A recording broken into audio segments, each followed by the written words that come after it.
Right then, following on from last week's video on the T-Veronica virus, a lot of people asked me if I could discuss, explore and explain the Las Plagas. Now I know the pronunciation to one side, this was a highly requested video, so I thought I would do my utmost to bring it to you this week.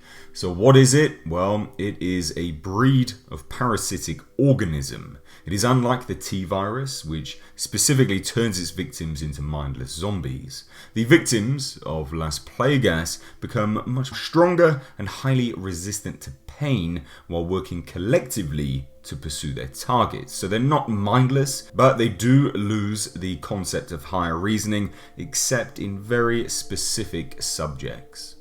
So the characteristics of the Las Plagas, as I stated, they are a parasite which alters its host behavior by attaching itself internally to the nervous system. The undeveloped parasite is found between the lungs, beneath the heart, where it can tap into the host's spinal cord as a link to the rest of the nervous system. Unlike other parasites, the Plagas are a social organism, meaning that they live together in social harmony, kind of like a colony.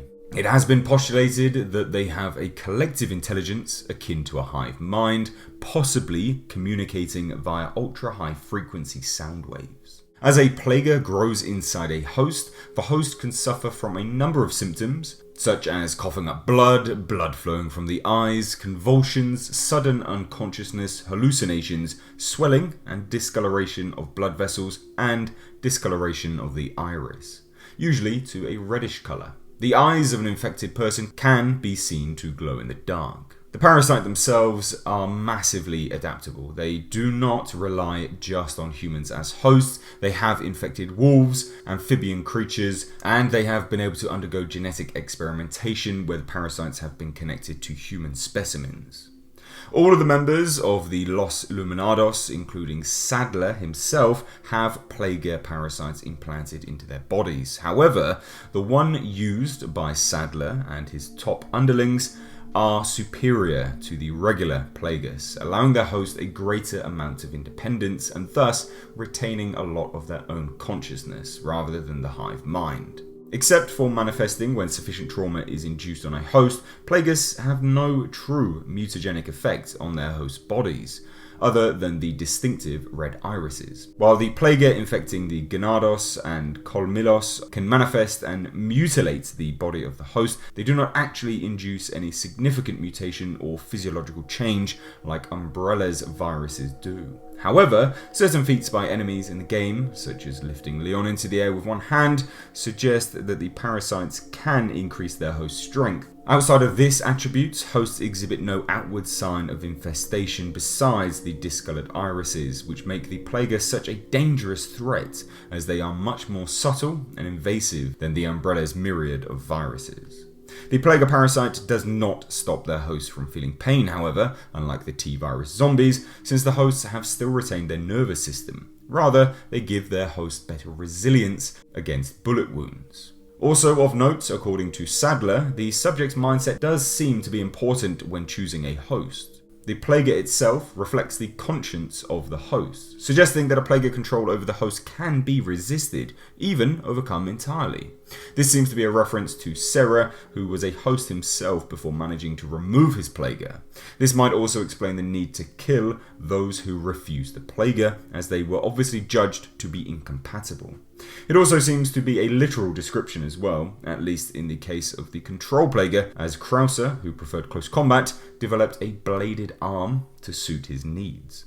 Another side effect viewed in those infected with plaga is an apparent biological instability. That is, they disintegrate into a black or yellow goo when killed. This is common with nearly all plaga-infected individuals. However, certain individuals, such as the first group of Ganados that Leon encounters, do not disintegrate when killed. Plagas themselves also suffer the same fate upon death. The Las Plagas itself do need bodies to protect themselves from direct sunlight. In the game, Las Plagas of the Ganados, Zealots and Militia only appear where the head is. Once a plaga is exposed, the enemy will no longer sprint towards the victim.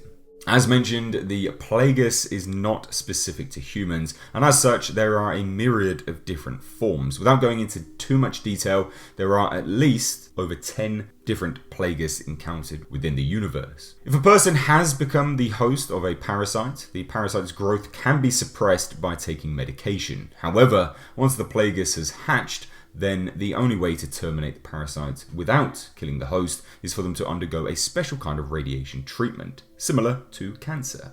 This extremely painful procedure has the possibility of impairing the host's consciousness and may still kill the host if the plaga has already matured into adulthood. Louis Serra, a researcher who betrayed Sadler, helped design a machine which produced this kind of radiation after extensive research regarding how the plagas might be removed. Leon and Ashley, who had plagas implanted into their bodies, used the machine to eliminate the plagas, both managing to survive the operation.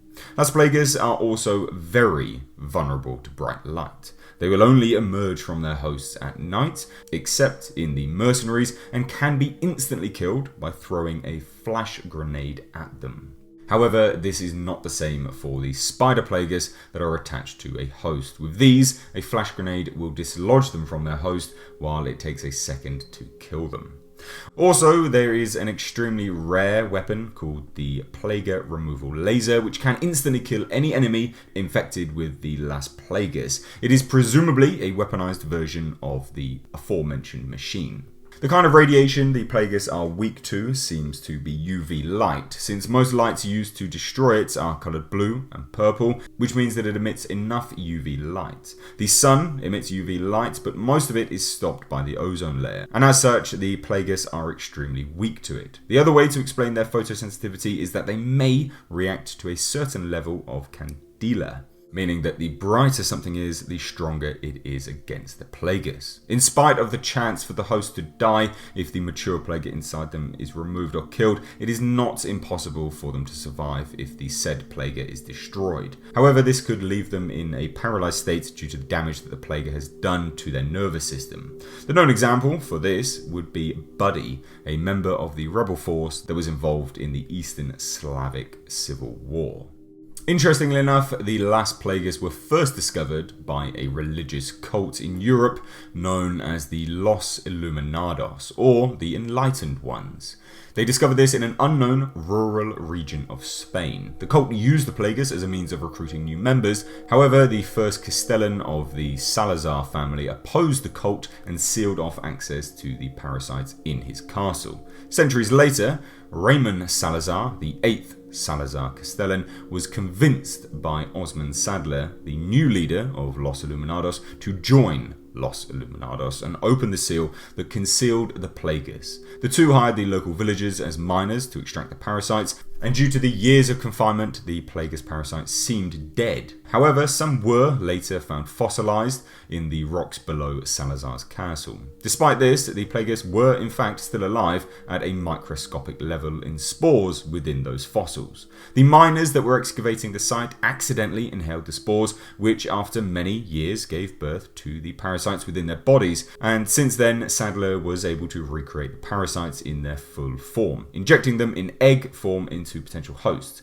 Sadler managed to take control of the entire nearby village, including its chief, Salazar's castle, and a private military island which he used to host his private military.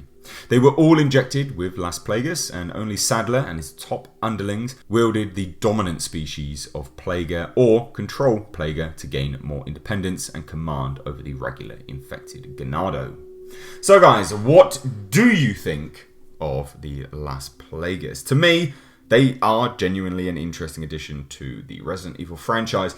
Again, to me here, when I'm looking at the Las Plagas, I see it very much in the same vein of Resident Evil 7. A lot of people really hate Resident Evil 7, but if you're looking at the Las Plagas, or the Plagues, they're quite similar. It's just something not related to a creation, and it controls and mutates and is another force to be reckoned with, quite similar to the Resident Evil 7 game. But I want to hear your thoughts. What do you think about the last Plagas? Do you like them? Do you think they were a worthy addition to the franchise? Or do you think the game maker should have just stuck with viruses under Umbrella Corporation? Let me know your thoughts down below in the comment section. If you enjoyed this video, give it a big thumbs up. And also leave some suggestions down below what you want me to cover next. As always, guys, I've been Mr. H. And until next time, I will catch you in the comment section.